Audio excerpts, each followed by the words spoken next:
Hey guys, how you doing? This is the sixth video.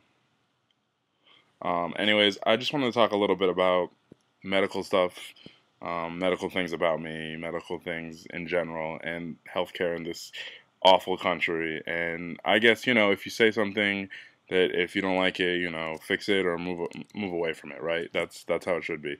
But before I get into that, I'm gonna do a little background on me. When I was younger, I still have, and I always will have, a disease called pyropoikilocytosis, and that's basically sickle cell. Just look it up, pyropoikilocytosis. It is how it's spelled, pyropoikilocytosis. Just look it up, you'll find it. I'm sorry I didn't write anything on the screen, but it's just how these are raw videos, and I just like it like that, just raw, straight out talking. Um, Anyways, I had that since birth. I was born with that, and it could have come from my father. I didn't know my father, so I don't know. It could have come from his side. Um, it could have come from my mother. Who knows? Whatever. Anyways,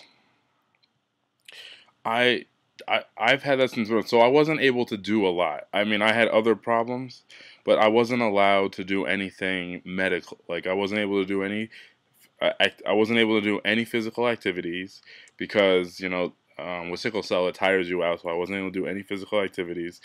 And they didn't, and I was supposed to stop whatever I was doing and go rest whatever I was doing. If I was doing any work or anything my entire life, just do that. And that's how my doctors told me, and so my mom believed it. And I believed it too. I didn't think my doctors were gonna lie to me. Well, I I've come to the realization it's 2011, and I guess when I turned 18, maybe 21, like when I first turned, maybe in 2000, I began to think that my blood disease there was nothing going on. I had nothing. Maybe it stopped at elementary age. My doctors couldn't tell me anything about it. There was no information online, and there's nothing they could tell. My cells were sickle celled, and I was just flabbergasted, and I just took everyone's word for it. I tried to do as much research as I could on it, and there was nothing. I didn't even understand it. Anyways, so this year, 2000, and it was actually in 2009 that I found out I had sleep apnea, and I was just told I had to get exercise. Well, I got exercise, and I was still tired. So then in 2010, I went and got a sleep study, and in 2010, I was given a CPAP machine. Well, I was like,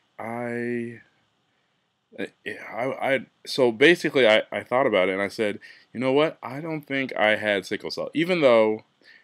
Let me backtrack a little bit. In 1996, yeah, in junior high, I had my spleen taken out because it was enlarged. That's one of the symptoms of having pyropoikilocytosis. So because I don't have my spleen, I have to take iron pills the rest of my life. That really kind of inhibited me from. I can get sick real easily, so I didn't have an immune system. So that really gave me that I couldn't be around sick people. I couldn't be around anyone that was sick because I could get sick and I would be deathly sick, and I couldn't do anything. So then when I turned 18 in 2000, I began to think, maybe, well, no, 2009, in 2009, maybe after they told me I had sleep apnea, that I was just always overweight. I had sleep apnea from birth. And I was premature, so I was underweight.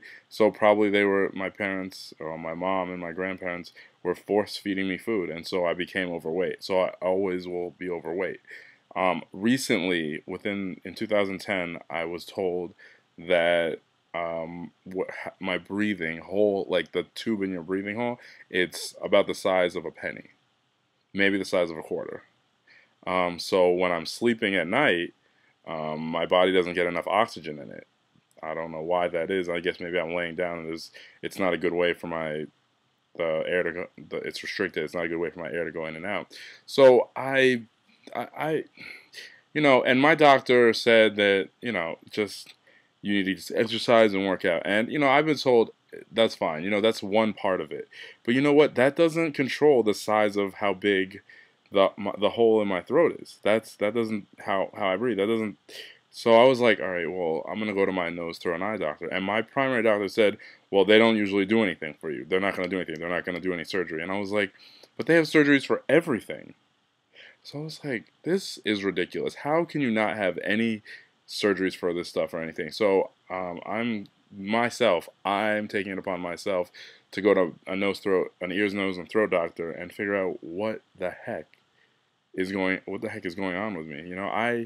I can't deal with it. I can't keep going to sleep, passing out, getting tired all the time, and figuring that I have sleep apnea, and there's nothing I can do about it. I have a CPAP machine, but how do I know that it works? Sometimes I think it doesn't even work. Sometimes I think it's all it's all in my head. There's nothing in it.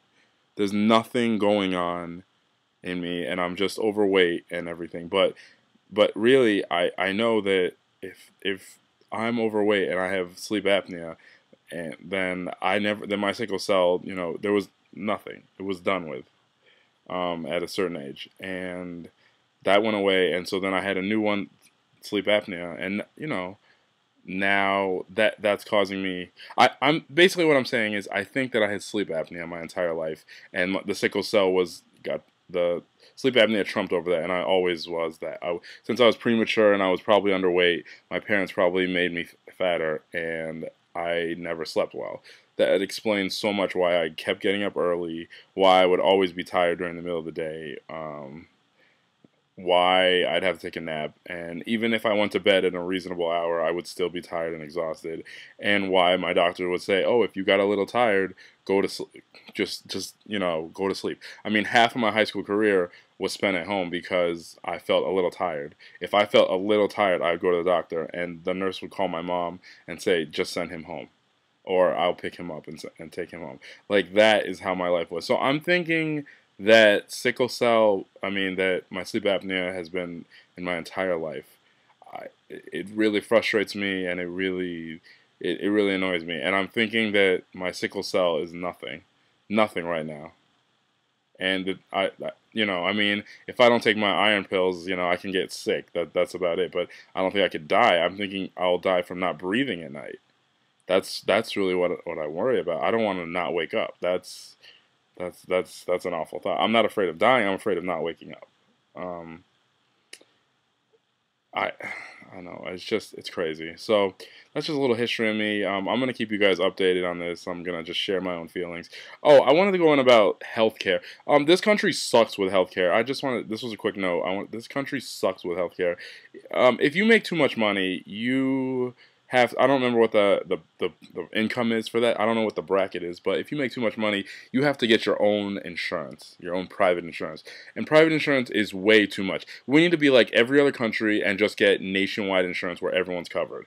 Okay, it doesn't matter if you're poor, you're rich, whatever, just everyone should have the same health care, and just treat everyone fairly, because you know what? I'm tired of paying out of pocket, and telling me, oh, I have to pay everything out of pocket for stuff that that is ridiculous. Like, why am I why do I have to choose between living with my medication, like buying for my medication, and eating, or driving to work? I shouldn't have to do that. I shouldn't have to live like a hermit and stay in my house, even though sometimes I want to stay in my house, but I shouldn't have to live like that. It exhausts me. It infuriates me. We need to get to a nationwide healthcare, and this country is ridiculous on healthcare, and it's crazy. People abuse that system all the time. I'll talk to you guys later. Have a good one, and Godspeed.